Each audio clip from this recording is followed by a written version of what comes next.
We continue to watch the efforts of the SEC over in the US side in terms of the regulatory oversight.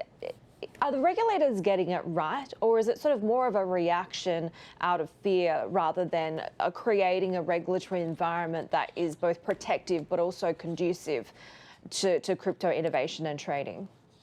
Yeah, and thank you very much for having me. I think that's a very good question and a great way to frame the discussion. There is a concern, naturally, that regulation can become overbearing and it can squish the innovation that we're looking to push forward within the crypto industry. If I look to, say, the European Union and what they've put forward with their regulatory framework, they have stated very clearly within that document that they're looking to regulate innovation in rather than innovation out. Now, that's the kind of rhetoric that the industry can kind of cling on to, and certainly the framework that they've put forward would suggest that they're very open to the possibilities of what is to come with digital assets and digital finance.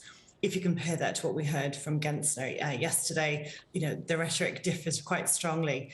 But here in Australia, we take heart from the recent Senate Select Committee and the research that they're doing.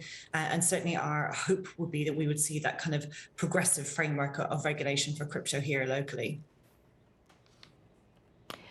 Are you hopeful that that is the approach that could be taken in Australia? And what is the risk of, countries being left behind when you see the more progressive approach to regulation being taken in places like Singapore and Dubai? Yeah, I think that would be a real shame for Australia if we don't take this bull by the horns and come forward with something very tailored to the unique aspects of not just of cryptocurrency, but also decentralized finance, or DeFi as it's known.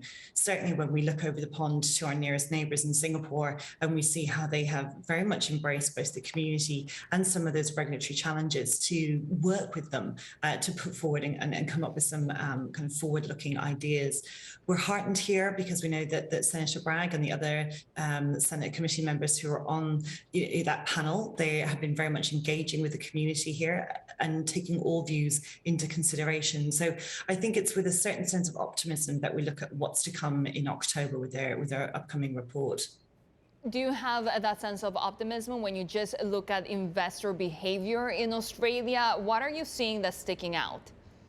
Well, actually, on that theme of regulation, about 28% of Australians say that one of the biggest challenges they face is the lack of regulation here locally. And certainly, that has a knock-on effect, not just in terms of the products that can be offered, because obviously the likes of ETFs and so forth still aren't possible here in cryptocurrency, but also things like financial advisors. They currently can't actually advise their clients with regards to cryptocurrency because they're legally not able to. There's no regulation in place to recognize it either as a financial product or products that they can advise on. So that causes other impacts and other effects. And while the majority of our Australian respondents to the survey that we conducted said that they understood and recognized that volatility is a feature of cryptocurrency, you still need to be able to properly manage and mitigate that risk within your portfolio, something a financial advisor could help with.